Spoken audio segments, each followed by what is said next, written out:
Good morning everyone. आज अपने IBC का #5 है, लेक्चर नंबर 5, जिसमें अपने कौन कौन से पर्सन जो रिजोल्यूशन एप्लीकेंट का एप्लीकेशन सबमिट नहीं कर सकते हैं उसके बारे में डिस्कस करेंगे। बहुत ही ज़्यादा इम्पोर्टेंट टॉपिक है, आज तक एग्ज़ाम में नहीं आया है, एमटीपी वगैरह में पूछा गया है। तो आज अपने इसको यहाँ से लेके यहाँ तक ही कवर करेंगे। ठीक है, चलिए अपने नोट्स में चलते हैं।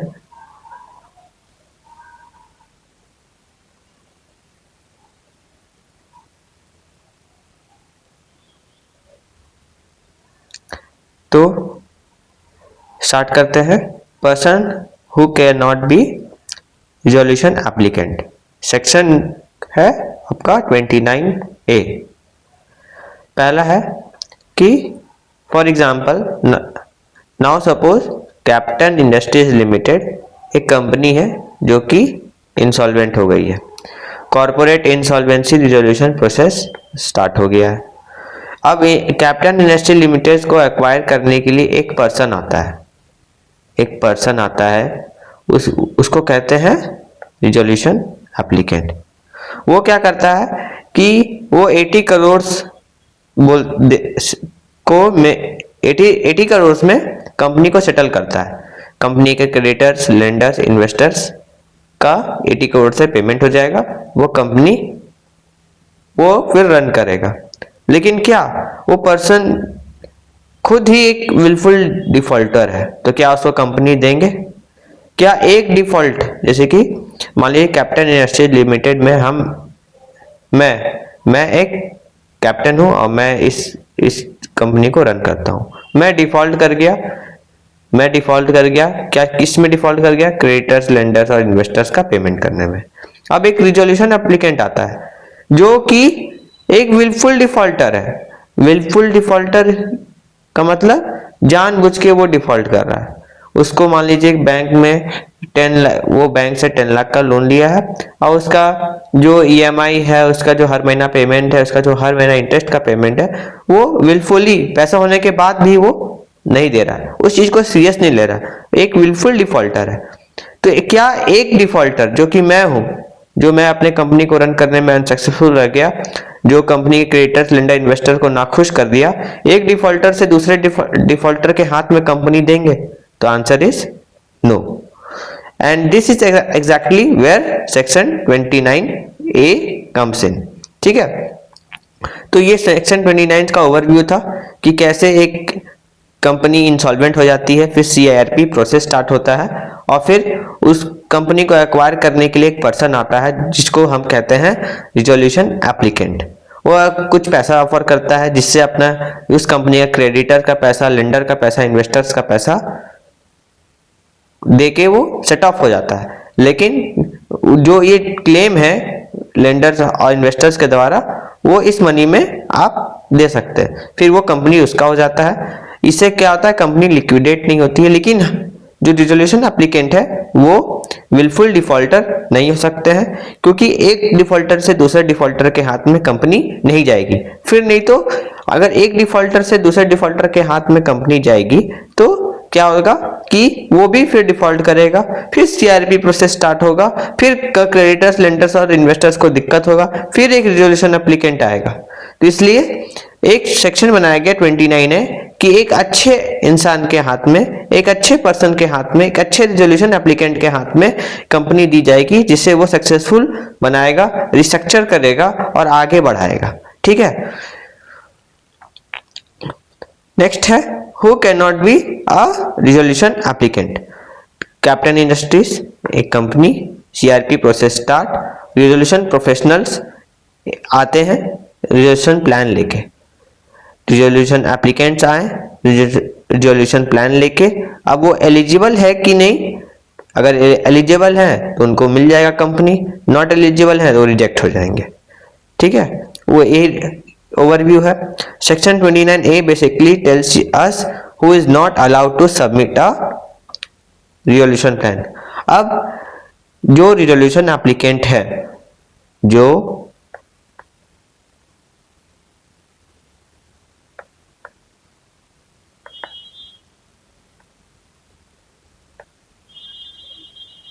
एप्लीकेंट है वो रिजोल्यूशन प्लान लेके आते हैं। रिजोल्यूशन एप्लीकेंट ही रिजोल्यूशन प्लान लेके आते हैं कि कैसे वो कंपनी को कितना रुपया देंगे, जिससे मान लीजिए 80 करोड़ से ऊपर लिखा हुआ था तो 80 करोड़ में वो क्रेडिटर्स, लेंडर्स, इन्वेस्टर्स, इनका पैसा सेट ऑफ होगा। फिर वो क्या करेंगे, उस प्लान में रिस्ट्रक्चरिंग का रहता है कि कैसे वो इस कंपनी को आगे बढ़ाएंगे, क्या रिस्ट्रक्चर करेंगे, क्या चीजें में वो चेंजेस करेंगे, ये सब रिजोल्यूशन में होता है। तो रिजोल्यूशन प्लान जो है वो रिजोल्यूशन एप्लीकेंट ही लेके आता है। ठीक है,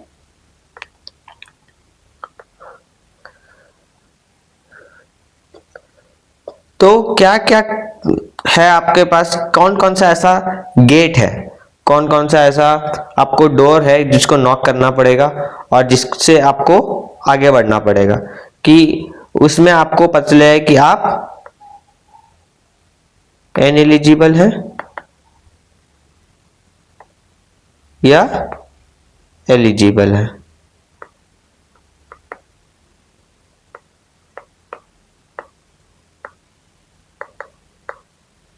ठीक है,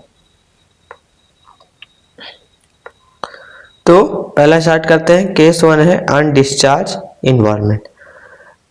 undischarged insolvent, a person who is himself an undischarged insolvent can not submit a resolution plan. For example, Rahul is declare insolvent.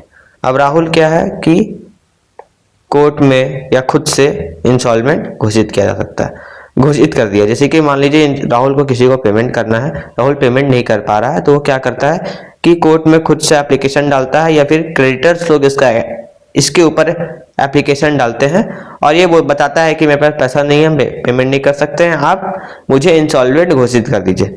तो जहां कोर्ट इंसॉल्वेंट घोषित कर देता है आपको, तो आपके प्रॉपर्टी में से जितना भी रिकवर होता है उस परसेंटेज में सारे क्रेडिटर को बच जाता है। जैसे कि क्रेडिटर्स को मान लीजिए 1 रुपया मिलना था, 1 रुपया पर शेयर मिलना था, अब राहुल इंसॉल्वेंट हो गया, उसके प्रॉपर्टी से उतना पैसा रिकवर नहीं हो पाया है, तो अब क्रेडिटर्स को 40 पैसा ही मिलेगा।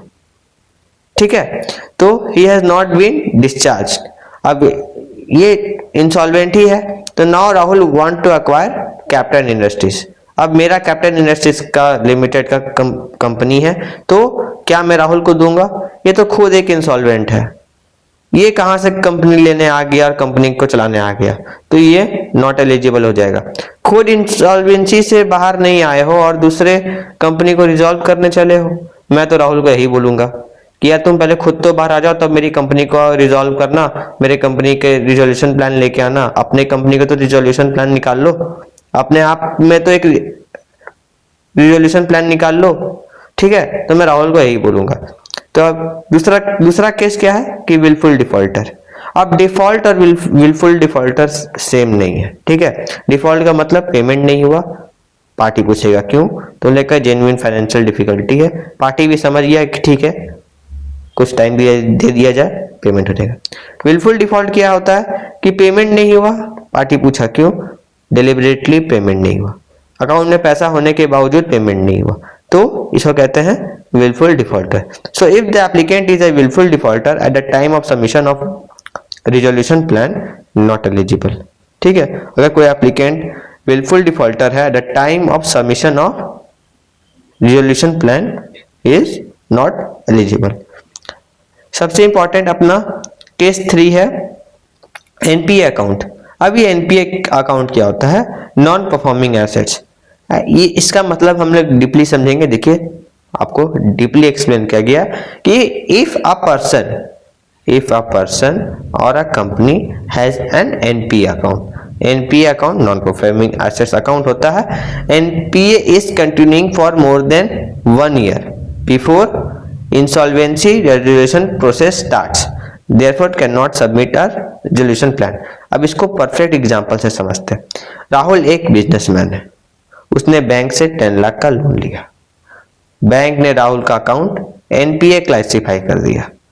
एनपीए क्लासिफाई कर दिया मतलब कि आपने लोन ऑलरेडी लिया है तो राहुल का अकाउंट को NPA non performing assets classify कर लिया कि यार आपने तो आपके पास आप खुद अपना धंधा कर रहे हो लोन लेके और आप चले हो दूसरे की कंपनी डिसॉल्व करने, तो बैंक क्या करता है कि इनका अकाउंट एनपीए घोषित कर देता है। ठीक है, और इसमें क्या होता है कि आप क्या करते हैं कि एनपीए अकाउंट चल रहा है उसको आप क्लियर नहीं कर रहे हैं, टाइमली पेमेंट नहीं कर रहे हैं, वो टाइमली इंटरेस्ट का पेमेंट नहीं कर रहे हैं, तो उसको एनपीए अकाउंट कहते हैं। ठीक है, बेसिकली लोन लिया है, पहला वही एलिजिबल हो गया। दूसरा है कि आप एनपीए अकाउंट लिए लेकिन टाइमली पेमेंट नहीं कर रहे हैं, वो भी बैंक नोटिस कर रहा है, आप उस चीज के लिए सीरियस नहीं है, आप उसका इंटरेस्ट का पेमेंट नहीं कर रहे हैं। ठीक है, तो ये सब को देख के राहुल अब क्या करता है कि सोचता है कि कैपिटल इंडस्ट्रीज लिमिटेड को हम एक रिजोल्यूशन प्लान लेके जाएं, रिजोल्यूशन एप्लीकेंट बन के जाएं और इसे हम एक्वायर करें। But Rahul has an account classified as NPA and then required period of 1 year has been elapsed। अब अगर आप कोई भी लोन लेते हैं, ठीक है, अगर आप 1 साल के अंदर उसको खत्म कर देते हैं तो भी तब आप एलिजिबल हो सकते हैं, लेकिन 1 साल तक आईआरपी स्टार्ट होने से पहले, इंसॉल्वेंसी रेजोल्यूशन प्रोसेस स्टार्ट होने से पहले 1 साल तक आपका चल रहा है एनपीए अकाउंट आपका चल रहा है, खत्म ही नहीं हो रहा है, ये लोन आपका खत्म नहीं हो रहा, तो आप एलिजिबल है। लेकिन but if Rahul page the overdue amount, जो बचा हुआ अमाउंट वो पे कर देता है, इंटरेस्ट पे कर देता है और रिलेटेड चार्जेस जो है जो बचा हुआ है वो पे कर देता है, then the person becomes eligible subject to statutory condition. अब एनपीए का सिंपल लॉजिक ये है कि जो पर्सन खुद अपने लोन रिपेमेंट में सीरियस डिफॉल्ट के स्टेज पर है, कि उसके पास पैसा नहीं है लोन रिपेमेंट करने के लिए, टाइमली पेमेंट करने के लिए वो सीरियस नहीं है, तो उसको किसी और इंसॉल्वेंट कंपनी को एक्वायर करने की परमिशन कैसे दी जा सकती है? जब अपने ही काम में वो सीरियस नहीं है तो दूसरे के काम में वो क्या अपना दिल लगाएगा, जान लगाएगा, तो उसे रिजोल्यूशन प्लान की अनुमति नहीं मिलती है। लेकिन अगर वो अपना ओवरड्यू अमाउंट, इंटरेस्ट और एप्लीकेबल चार्जेस क्लियर कर देता है तो वो फिर से एलिजिबल हो जाता है। बेसिकली एनपीए अकाउंट एक अकाउंट है जिसको बैंक क्लासिफाई कर देता है टाइमली पेमेंट ना होने पे, टाइमली इंटरेस्ट का पेमेंट ना होने पे, टाइमली रिलेटेड चार्जेस का पेमेंट ना होने पे, और अगर ये 1 साल से ज्यादा चल गया तो उसे एनपीए अकाउंट क्लासिफाई कर देता है। ठीक है, criminal conviction if convicted 2 year और more for offence under IVC या 7 years और more under any other law. अगर आप आईवीसी के अंदर कन्विक्टेड हैं क्रिमिनल ऑफेंस में, 2 साल के लिए आप जेल गए हैं या 7 साल के लिए आप जेल गए हैं अंदर एनी अदर लॉ, तो आप क्या हैं, एन एलिजिबल। ठीक है, नेक्स्ट है आपका disqualified director. If a person is disqualified to act as a director under Companies Act 2013 he can not submit the resolution plan. अब आप डिस्क्वालिफाइड हैं ऐसा डायरेक्टर बनने के लिए, ठीक है, कंपनी का डायरेक्टर बनने के लिए आप डिस्क्वालिफाइड हैं तो आप रिजोल्यूशन प्लान भी सबमिट नहीं कर सकते। सेबी बैन, आपको सेबी ने बैन करके रखा है। If SEBI has prohibited the person from trading in securities, trade करने से आपको मना करके रखा है, या accessing the security market, section 29 can make the person in eligible. ठीक है, फ्रॉडलेंट ट्रांजेक्शन, अब क्या होता है कि now suppose Rahul is a promoter और मैनेजमेंट ऑफ अ कंपनी। ठीक है, राहुल अब क्या है, एक प्रमोटर है कंपनी में या मैनेजमेंट में उस एक कंपनी में है। अब कंपनी क्या कर रही है कि प्रेफरेंशियल ट्रांजैक्शन होता है, प्रेफरेंशियल ट्रांजैक्शन कर रही है, प्रेफरेंस दे रही है ट्रांजैक्शन को। ठीक है, अंडर वैल्यू ट्रांजैक्शन कर रही है, एक्स्ट्रा नेट क्रेडिट ट्रांजैक्शन कर रही है, मतलब एक्सेस में क्रेडिट ट्रांजैक्शन कर रही है, फ्रॉडलेंट ट्रांजैक्शन कर रही है। बेसिकली ये सब सारे एक तरह का फ्रॉडलेंट ट्रांजैक्शन है जिसको कंपनी के मैनेजमेंट को नहीं करना चाहिए। अब राहुल उसी मैनेजमेंट में है, उसी मैनेजमेंट का प्रमोटर है। An order has been made by adjudicating authority, और एक ऑर्डर पास किया जाता है एजुकेटिंग अथॉरिटी में कि एक जो कंपनी है वो ये सब ट्रांजैक्शन में इन्वॉल्व है। अब क्या होता है, राहुल जाता है रिजोल्यूशन प्लान लेके कि भाई हमको हम रिजोल्यूशन एप्लीकेंट है, हम रिजोल्यूशन प्लान लेके आए हैं, हम कैप्टन इंडस्ट्रीज को एक्वायर करना चाहते हैं। राहुल इन एलिजिबल हो जाता है। क्यों? क्योंकि यार तुम एक खुद प्रोमोटर हो, मैनेजमेंट में हो कंपनी का और ये सब काम कर रहे हो, तो क्या भरोसा कि तुमको जब कैप्टन इंडस्ट्रीज लिमिटेड दे दिया जाए तो भी तुम वो काम करोगे। तो जिस मैनेजमेंट ने कंपनी में रॉन्ग ट्रांजैक्शन किए उसको सिंपली न्यू कंपनी खरीदने का अपॉर्चुनिटी नहीं दिया जा सकता। ठीक है, ये है आपका fraudulent and preferential transaction. Next आता है गारंटी। ठीक है, गारंटी ऐसा चीज है कि अगर राहुल ने किसी को भी गारंटी दिया, आप सीधा सा बात है आप एलिजिबल नहीं रहे। ठीक है, for example Rahul gave a guarantee for Captain Industries debt. राहुल क्या करता है कि कैप्टन इंडस्ट्रीज का जो डेटर्स है, जो क्रेडिटर्स है, उनको मतलब कि उनको समझो कि प्रॉमिस करता है कि वो पे करेगा, लेकिन bank invoke the guarantee. Rahul doesn't pay, now Rahul want to submit a resolution plan for Captain Industries, not eligible. Basically आप ये भी क्लियर तरीका से नहीं लिखा हुआ है, आप इतना समझिए कि गारंटी जहां आया वहां आप नॉट एलिजिबल हो गए, आप गारंटी प्रोवाइड नहीं कर सकते। एक गारंटर को, एक तो वो खुद गारंटर गारंटी देके फंस गया है कि कोई भी चीज का डिफॉल्ट होता है कोई भी कंपनी में तो वो पे करेगा, तो आप उसी में स्टक रहिए, आप सीधा एन एलिजिबल हो जाते हैं। Foreign jurisdiction, suppose a person had faced a disability under foreign law. Simple सा बात है, if the person is disqualified under foreign law. अब फॉरेन लॉ भी होता है जो इंडिया के बाहर होता है, उसमें भी आप अगर डिस्क्वालिफाइड हैं तो आप रिजोल्यूशन प्लान नहीं भर सकते। सिंपल सा बात। केस 10 है connected person. Even if you are eligible, your connected person can make you ineligible. ठीक है, अगर आप एलिजिबल है लेकिन आपके बैकग्राउंड में कौन है, आपके साथ कौन रहता है, आपके कनेक्टेड पर्सन में कौन आ रहा है, कनेक्टेड पर्सन का डेफिनेशन होता है। सेक्शन 29A में सिर्फ ये नहीं देखा जाता है कि एप्लीकेंट क्लीन है या नहीं, ये भी देखा जाएगा कि उसके कनेक्टेड पर्सन क्लीन है या नहीं। ठीक है, अगर कनेक्टेड पर्सन क्लीन नहीं है तो आप क्या होते हैं, इनएलिजिबल हो जाते हैं। ठीक है, तो ये रहा आपका ये शॉर्ट पीडीएफ जिसमें आपको बताया जाता है कि section 29A IBC 2016 who can not B resolution applicant. ये रिजोल्यूशन एप्लीकेंट है, ये गेट के अंदर तभी घुस सकता है इस कंपनी को, इंसॉल्वेंट कंपनी को अक्वायर करने के लिए जब इसका क्लीन रिकॉर्ड हो, फाइनेंशियल इंटीग्रिटी हो, गुड गवर्नेंस हो और फेयर प्ले हो। ये चेक करता है आपका 29A, जो कि एक एलिजिबिलिटी चेक है। The code ensure that only genuine, capable and clean person can acquire and revive a corporate debtor. ठीक है, IBC aim to promote resolution, not those who cause the problem. ये IBC का main purpose होता है कि company को resolve करना, restructure करना। अब उसको हाथ में नहीं देगा जो प्रॉब्लम क्रिएट करेंगे। ठीक है, कोई स्कैम करेंगे उसके हाथ में नहीं देना चाहता है, इसलिए एक एलिजिबिलिटी चेक है। ठीक है, where does section 29A comes in. पहले क्या होता है कि corporate debtors commits a default. एक कॉर्पोरेट डेटर्स होता है, ठीक है, डिफॉल्ट कमिट करता है ऑफ 1 करोड़ और मोर, तो CRP कमेंट्स होता है, एप्लीकेशन एडमिटेड बाय NCLT। ठीक है, अब ये खुद एप्लीकेशन डालता है या जिसके क्रेडिटर्स एप्लीकेशन डालते हैं NCLT में।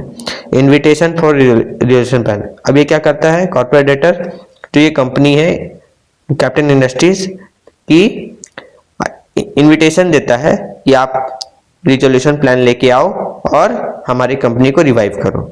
सेक्शन 29A एलिजिबिलिटी चेक देता है कि IRP examine each applicant under section 29A, कि यार आप इंसॉल्वेंट ना हो, विलफुल डिफॉल्टर ना हो, NPA अकाउंट आपके पास नहीं होना चाहिए, क्रिमिनल कन्विक्शन नहीं होना चाहिए, डिस्क्वालिफाइड डायरेक्टर आप नहीं हो सकते हैं, सेवी बैंड नहीं हो सकते हैं, सेवी ने आपको पर्सनली बैंड करके ना रखा हो, फ्रॉडलेंट ट्रांजैक्शन में आप नहीं जा सकते हैं, आप किसी को गारंटी नहीं दिए हुए हो, और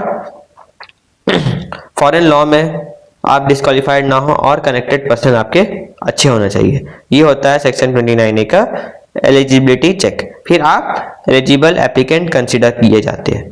only eligible applicant plan are placed before the COC। ठीक है, फिर आता है आपका 10 reason who can not submit resolution plan. आप सीधा देख सकते हैं कि यार ये तो इंसॉल्वेंट है, कि सब चारा गिरा हुआ है, ये wilful defaulter, LPA, convicted, disqualified, SEBI banned, wrongful transaction, guarantee problem, executed a guarantee in favor of a creditor and it is invoked and unpaid, subject to similar disability under any law of jurisdiction outside country, connected person, ठीक है, has a connected person who is not eligible under clause A और I। ठीक है, तो ये रहा। और क्या लिखा हुआ है नीचे, section 29A act as a filter to keep corporate insolvency resolution process fair, transparent and in the best interest of all stakeholders. IBC encourages resolution plan by capable and honest person, not by those who have misused the system। ठीक है, तो ये अपना रहा। आगे बढ़ते हैं। आगे एक क्वेश्चन है जो कि आज तक नहीं आया है। क्वेश्चन नंबर 4 है अपना इस टॉपिक का। ठीक है, ये क्वेश्चन आपके आ सकता है 10 पॉइंट्स है, 7 मार्क्स में इजी आ सकता है। कभी आया नहीं है इसलिए नहीं आया है क्योंकि ये पढ़ता है पेज के ये चैप्टर है इसके फर्स्ट सेकंड क्वेश्चन में पढ़ता है, तो पहला दूसरा क्वेश्चन सभी याद करके जाते हैं, तो मैक्सिमम में है कि नहीं आ सकता है, लेकिन आपको ये करके जाना है। ये इम्पोर्टेंट है, ये मेरे नोट्स में लिखा हुआ है। ठीक है, तो और ऐसा कुछ नहीं है याद करने के लिए, आपको बस ये पॉइंट्स याद करना है, बाकी तो आप खुद लिख देंगे। ठीक है, तो आप इसको रीड कर सकते हैं। और resolution applicant is a person who wants to take over or revive a company under IRP। Section 29A says people who cause problem are legally unfit to take over or revive a company। ठीक है, आप कौन legally unfit है? Undischarged insolvent, wilful defaulter, NPA for more than 1 year, convicted person. सब easy तरीका से लिखा हुआ है, आपको कुछ ज़्यादा नहीं लिखना है। डिस्क्वालिफाइड डायरेक्टर, सेवी band, fraudulent transaction, guarantee of the corporate debtor, foreign disqualification and connected person. तो आज ये अपना छोटा सा टॉपिक था, इसको हमने ब्रीफ में कवर किया विथ एग्जाम्पल और सब चीज़ अच्छा से किया। सारे चीज़ आपको एक्सप्लेन किया, कुछ ऐसा पार्ट नहीं रहा कि एक्सप्लेन नहीं किया। चलिए वीडियो को एंड करते हैं। Understand today, practice daily, clear with captain CMA। Thank you everyone.